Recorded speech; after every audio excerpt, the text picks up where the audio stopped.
Food funda, city of scam, নাকি আমার অভিজ্ঞতাটাই এমন। চাকরি ছেড়ে জীবনে একটু অন্যরকম কিছু করার চিন্তা থেকেই প্রথমে নেমেছিলাম ফুড ফান্ডাতে ফুড ডেলিভারি করতে। কিন্তু ভাই, কাজটা যে এত প্যারার হবে সেটা আগে বুঝিনি। একবার রেস্টুরেন্টে যাও, খাবার সংগ্রহ করো, তারপর কাস্টমারের বাসায় যাও। আর কিছু কিছু কাস্টমারের কথাবার্তা ও ভাবসাব দেখে মনে হয় ডেলিভারি করতে আসা মানুষটা মানুষ না, যেন তাদের কেনা গোলাম।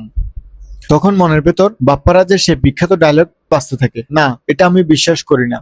আর শুরুতে ব্যাগ, রেনকোট আর ড্রেসের জন্য 600 টাকা করে 5 বার মোট 3000 টাকা কেটে নেওয়ার বিষয়টা আসলে কতটা ন্যায্য? 3000 টাকা কেটে নেওয়ার বিষয়টা আমার কাছে খুবই কঠিন লেগেছে, কারণ একজন রাইডার যে নতুন রাইড করবে তার জন্য এটা খুবই কষ্টসাধ্য। তবে এটা আমার ব্যক্তিগত অভিজ্ঞতা ও অনুভূতি, আপনার অভিজ্ঞতা হয়তো সম্পূর্ণ ভিন্ন হতে পারে। এক্সপ্লোরিং থেকে বলছি, বিশ্বাস না হলে আপনিও একবার চেষ্টা করে দেখতে পারেন।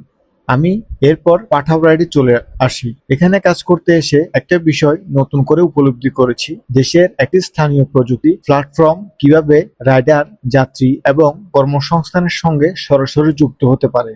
পাঠাও বাংলাদেশের একটি প্রযুক্তি প্রতিষ্ঠান। আমি মনে করি দেশীয় প্ল্যাটফর্মে আমরা বেশি বেশি সার্ভিস নিলে দেশের স্থানীয় ব্যবসা ও কর্মসংস্থানে ইতিবাচক প্রভাব পড়তে পারে। পাঠাওতে কাজ করতে গিয়ে আমি বুঝেছি, একটা রাইড শুধু একজন যাত্রীকে গন্তব্যে পৌঁছে দেয় না, এর সঙ্গে যুক্ত থাকে একজন রাইডারের আয়, তার পরিবারের খরচ, জ্বালানি, রক্ষণাবেক্ষণ ও আরো অনেক মানুষের জীবিকা। দিন শেষে যাত্রী তার গন্তব্যে পৌঁছে নিরাপদে এবং রাইডার তার আয় নিয়ে বাসায় ফেরে পরিবারের কাছে, আর অর্থনৈতিক চাকাও সচলভাবে ঘুরতে থাকে। তাই আমার ব্যক্তিগত মতামত হলো, দেশীয় প্রতিষ্ঠান ও সেবা ব্যবহারের সুযোগ থাকলে আমরা সেগুলোকে অগ্রাধিকার দিতে পারি।